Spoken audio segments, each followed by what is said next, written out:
Welcome to Prime Life. We call it Retirement 2.0.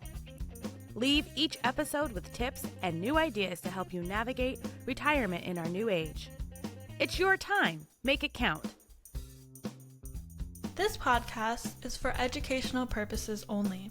It is not intended as medical, investment, or financial advice. We do not sponsor or endorse any of the individuals, companies, products, or services featured on this podcast. Any statements or opinions expressed are of the individual who makes them. We hope you enjoy the episode. Hi, and welcome to another episode of the Prime Live podcast. I'm Mary Crean, and I'm here with my super fabulous co-host, Joseph Katz. Joseph, how are you today? I am great, Mary. Always a pleasure to be here with you and, meet new fabulous guests. Absolutely. So without further ado, please introduce our guests. Thank you, Mary. So joining us today are Michael and Becky Villari, the husband and wife team behind Secure Virtual Solutions. As busy parents of 3 young children, ages 4, 3, and 2, yes, you heard that right, they understand the value of efficiency and support, both in life and in business. Through their company, they help business owners streamlining operations with highly skilled virtual professionals, freeing up time to focus on growth and what truly matters. Welcome to the show, Michael and Becky. Tell us a little bit more about yourselves and why you started this business. Sure. Yeah. Thanks for having us. We're very excited to get to be a part of such an awesome podcast. So for Becky and I, for a very long time, we worked in corporate America, and it was comfortable, right? But we always felt like we were destined for more. Both my grandfathers were entrepreneurs. I just felt like I always had that entrepreneurial spirit, but we never really knew what we wanted to do. Becky had this opportunity in her past role, being with helping her company offshore a lot of their work to the Philippines. And what they quickly realized was that they were still jacking up prices to small business owners that matter, that backbone of America, right? The entrepreneur, but then cutting the cost of the employee, right? You outsource, you're really able to save yourself money as a business. And it's no secret, big corporations been doing this forever. But Becky was just like, there's so much more to this. People that deserve this aren't getting the access to it that they deserve. What are we going to do about it? So, we just started brainstorming, and, the birth of Secure Virtual Solutions kind of came around. And for us, it's just helping small, medium-sized business owners, entrepreneurs free up their time by allowing them to outsource all that little bit of work that seems to take up the most time in their business, and taking them away from what matters most, what they're passionate about, really what their sole source of income is, and why they start their business. We're really excited about our service. We're really able to give back, but for us, it's providing that administrative work, the data entry, the bookkeeping, the scheduling, the email management, managing call services. So yeah, that's about it in a nutshell. Becky, do you want to add anything to that wonderful introduction? He covered a lot. She was nudging me. I think she felt like I was starting to ramble a little bit. That's okay. This is going to be fun. Yeah. The main goal of having virtual assistants is really just to help streamline your business operations, right? To get those tasks that take too much time out of your day, delegate them to somebody else that's reliable, and it gets done. It's really just to get something off of your plate to a reliable source. I love that. And as you know, with the Prime Life podcast, we focus on the 55 plus market and audience. So I'd love to hear a little bit about how, because often people do what you've done. They're in corporate America. Maybe they stay a little bit longer and they're like, I want to do something more meaningful or something that I really always wanted to do. But let's face it, being an entrepreneur can be scary. What do I do first? What do I do second? What do I take off my plate and hire to? So for those individuals that are maybe thinking about starting a business, maybe it's their second chapter or their third chapter, what advice would you give them as a first or second step? I would say one of the first or second steps would be to hire a virtual assistant to help with your foundation, to help with your CRM. So if you're gonna need some type of way to track your leads that are coming in, to manage your email, to manage your marketing, your calendar. You're going to need some type of support. You can't do it all. You feel like, oh, I can. But then something gets put on the back burner, whether you're still working and you're trying to do this on the side, then your family might get put on the back burner, or your hobby. It's spring and summer. You want to go golf? Well, I have this business. I'm trying to get started. And then that kind of becomes a lesser priority. So I do think having a assistant, and that's what we did in the very beginning. We were still both working our corporate jobs. I hired a virtual assistant that took me months to find, but I finally found one that I loved. And she helped me from everything from research for CRMs to marketing, email marketing blast research.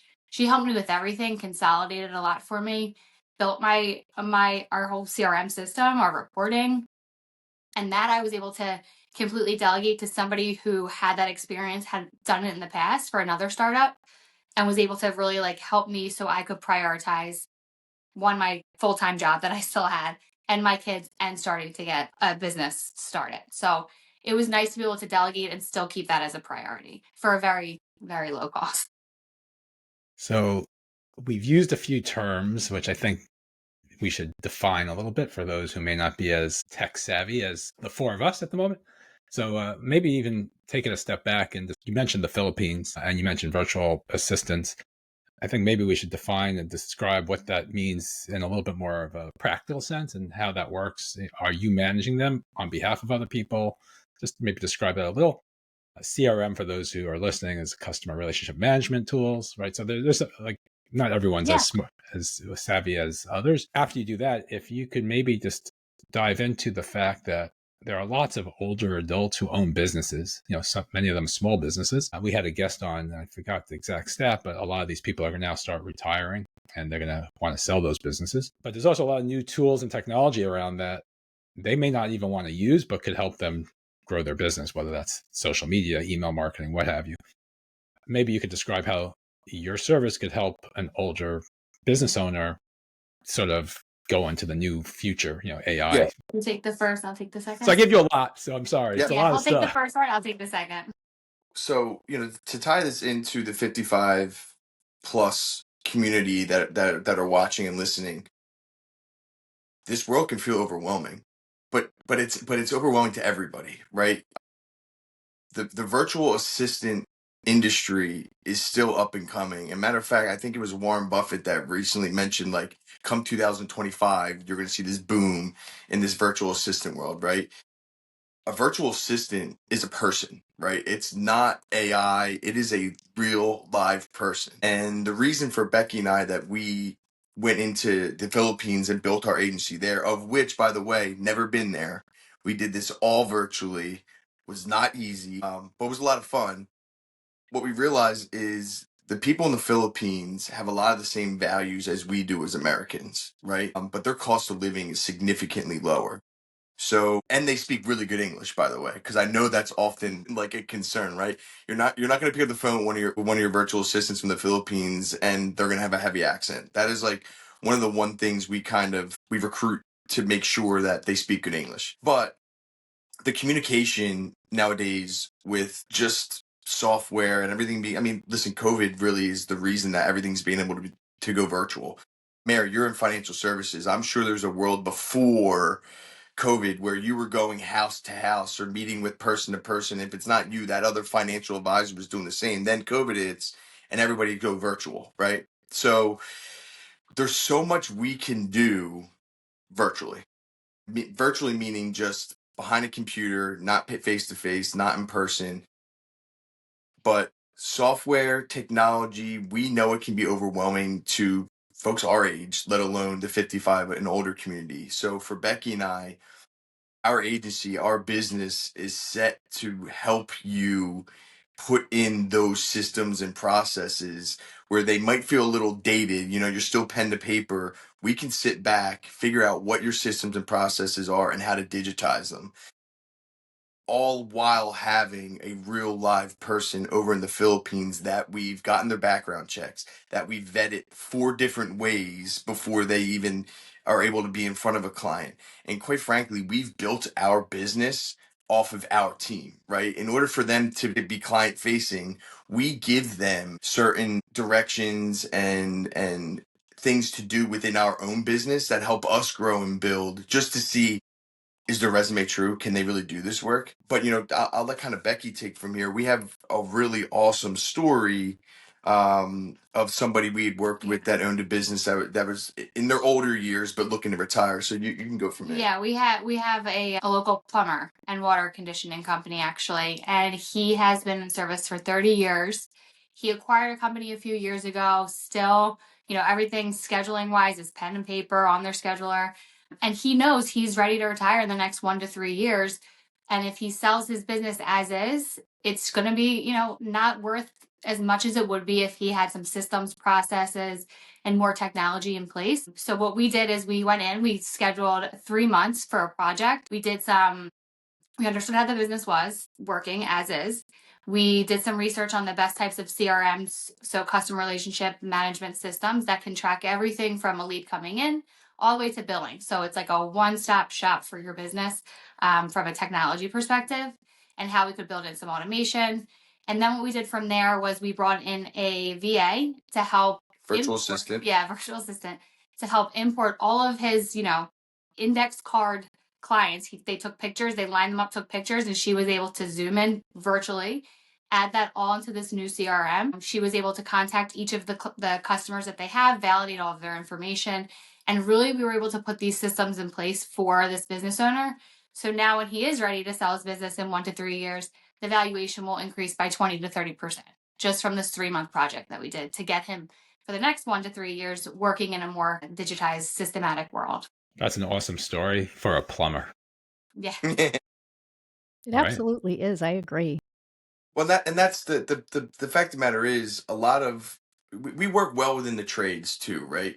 A lot of the folks that have started businesses in the trades, they're good at plumbing, they're good at roofing, they're good at installing, they're good with their hands. They don't know where to start when it comes to administrative, back office, organization. And Becky and I just kind of step in and kind of just put it all together and help them through it. I'm still waiting for a call for a repair guy to come to my house. No, I'm just kidding. Yeah. What I really want to know is a little bit more about your secret sauce. And that is, so you meet with individuals and you kind of walk them through and you tell them a little bit about what you're going to do. But let's face it, those individuals still may be a little bit apprehensive, or again, I'm going to use the word frightened to a degree. So how do you ease those tensions, and what is your secret sauce in terms of the coaching and the trust that you need to quickly have them feel about you? Sure. I mean, so for us, like, Becky's got 15 years of experience in operations, right? I've worked 15 plus years in sales and marketing, right? Um, we're real people just trying to provide a very good service. At the end of the day, the amount of time we take to sit down, and we could go, if there's somebody local, we'll go to them. But if we have to meet virtually, we'll as well. But we sit down and just listen and ask the important questions and just understand what it is that is keeping them up at night within their business. Right? People want to be heard, and people they want to talk too, right? Becky and I are here to listen. And at the end of that half hour, 45 minutes to an hour conversation, we're going to back that up with a 1 to 2 page analysis of the conversation, what we heard, what your pain points are, what our cost of service is, what we can do and how we're going to do it. And then we deliver it. I mean, we've been able to do this over and over again, to the point where, like, we're also happy to introduce them to some folks we've worked with and let them, pick other people's brains along the way. You want to add anything? Yeah, I think I'm a big researcher, so I like to sit with our clients, and I do think trust is obviously the core of a lot of success. I like to understand exactly the full picture of what the business owner is doing present state. So, for instance, we had a call yesterday with a nurse practitioner. She's not on any systems yet, needs to get to a systemized place, and it all kind of, it's a little scary hearing all of these terms and whatnot. So I sat down and I said, well, exactly what do you use when, a client is first, how do you send an evaluation form to your patient? She's like, okay, so I am actually using more systems than I thought I was using. She was kind of shocked. We went through step by step. So now we're going to work on figuring out which system can kind of consolidate everything she's doing today and all of these other mismatched systems. And then this morning she sent me an email and I was already following up. And she's like, I can't believe you already got back to me and did all this research. I stay up late at night after the kids go to bed. Sometimes I just really dig in. So like it's so intriguing to me, operations. And it really is my passion of kind of strategizing and figuring out all the different pieces that people are doing. Most businesses, and people that are listening, your business probably feels like your processes are like scotch tape and bubble gum all over the place, and not streamlined or automated. Whereas there's just so much technology out there that's actually pretty simple to use that can streamline and automate all of that scotch tape and bubble gum. So I'm a huge fan of automation. If I told people I work with how much automation I use, they probably would fire me because I replicate myself. But no, I agree with you 100%. Like there are so many tools out there on the market now, whether it's professional or personal, that you can just, simplify your life with, either auto responses or automatic scheduling or series of emails that get triggered. Like there's plenty out there that you can do. Yeah. Posting things to social media, et cetera, et cetera. My question for you guys, I have friends who have personal assistants to help them manage their lives. You're a busy couple, family. Do you also work with people to help find them a personal assistant to manage their personal life as well as their business, and or separate or different, or however you want to answer that? Yeah, we love to call that an executive assistant. Still from the Philippines. We've got a guy we're onboarding a virtual assistant to right now, and he's like, can this virtual assistant like go in and tell me what rewards I'm missing out on my credit cards? Like I'm flying all over the country multiple times a week. Like I know I'm missing out. Use points. I don't even know how they work. We can do it, right? Yeah. Like, will they literally be blowing my phone up to let me know I have a meeting? Will they text me? Will they call? Yeah, like it's awesome because that is the world we're living in. I mean, people are so busy; they just need somebody to like just grab the bull by the horns and guide them through their own life. Well, we can do that. We've proven it time and time again. And then he turns around and he goes, "Well, can you help my wife too?" I'm just like, okay, yeah, sure. Put the kids to bed. Yeah, right. I guess we could try and sing lullabies virtually. It's been a lot of fun to see where we started and where we gotten to, and that Joseph, to your point, that executive assistant role was something we overlooked when we first started, but it's something now that is like really well received and what most people are also looking for. And one thing I do want to mention with the executive assistant, a lot of people are hesitant to bring on an executive assistant because it might feel like a little burden to give like, hey, what can I do today? I need you to do this, this, and that. It just seems like another thing to do, to tell somebody what to do. So what we like to do in the very beginning is structure out exactly the tasks that you need off of your plate and help the business owner or the entrepreneur, whoever it might be able to say, okay, these are the biggest things that are holding me back that I need to take off my plate. And we help organize the day-to-day structure for that executive assistant so that it doesn't seem like kind of like a burden to have somebody another chore to do, basically, like tell another person what to do all day, like for their daily. To translate that into probably some more practical idea thinking for our listeners, scheduling doctor's appointments, pickups, reordering of prescriptions, all that kind of stuff could be handled by an executive assistant, right? Yes. Mm-hmm. Groceries. And I think, going back to the question, which I didn't mention, I'm just thinking, I'm sorry, the question of secret sauce, like when you think of, we're basically a staffing / consulting agency, right? For Becky, with her experience in operations and her success she's had in the corporate world, for somebody to hire her as a consultant, it costs a lot of money nowadays. Our secret sauce is that you get access to Becky, and then our job is to give you a virtual assistant to run these systems and processes. And it's just it's a very low cost subscription based structure to where you shouldn't feel the cost burden of what we're providing. but we're offering such a high level of service, and you don't have to pay Becky $200 an hour to help you through this. Our goal is to build that relationship with you to where you can't imagine ever living life without us, and that $11 an hour you're paying us is nothing compared to what you're getting back.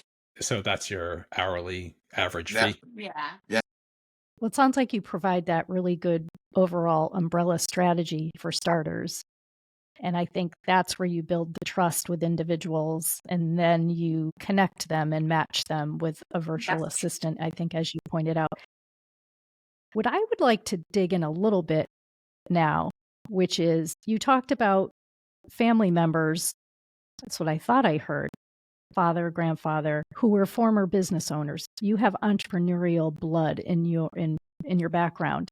Can you talk a little bit about how that influenced you, both of you, to want to strike out on your own and become business owners?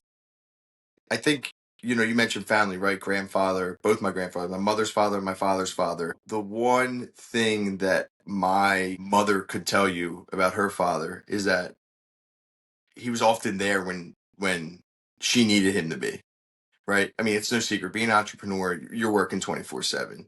However, for us, for Becky and I, starting this business and following in my grandfather's footsteps to be so entrepreneurial is knowing that what's most important to us are Sonny, Roe, and Ruby, our three kids, right? Oh my God, like the past 5 weeks, we've gone through a norovirus and the flu through all three kids, and even we got sick. But do you know what we were able to do?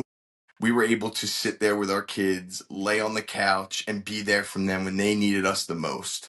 And that is worth its weight in gold to us. Just being able to be good mothers, a good mother, a good father, and be there for our kids. It's what's most important to us. And I think the underlying message to our service too is that, like, it's not just trying to get time back to go spend more time in your business. It's getting that time back to spend with your families, right? I think most people, most kids who had parents as business owners, not most, but a good amount, would turn around and say, like, my dad had his own business, I never saw him.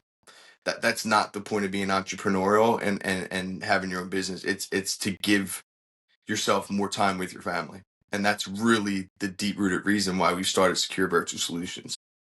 Now, I think that's a very interesting point. And I may have shared this, I may not have. I am a former entrepreneur.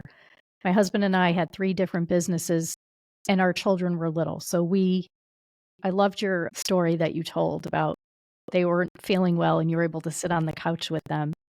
That's what we chose to do. However, I wished when we had our businesses that we had an organization that we could count on similar to what you're offering, because I know we would have made some different decisions.